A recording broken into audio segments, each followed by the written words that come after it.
Hi Sajan, as we discussed, you must remove these 4 screws,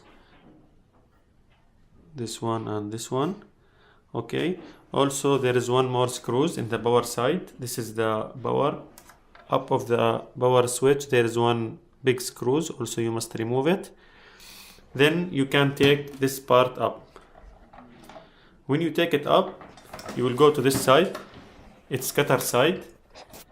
Okay, also there is 3 screws in this side and another 3 screws in this side.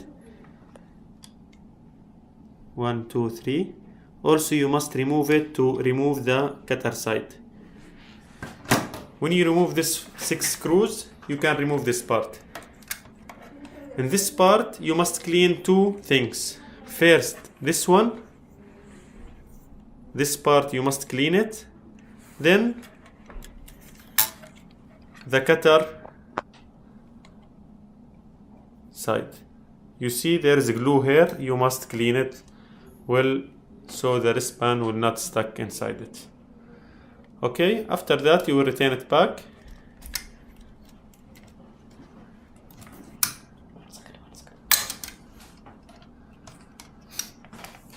When you return it back, in the upper of the printer, you must remove this and take up the head and clean this area. Okay, and you must clean the roller, the black one. That's it.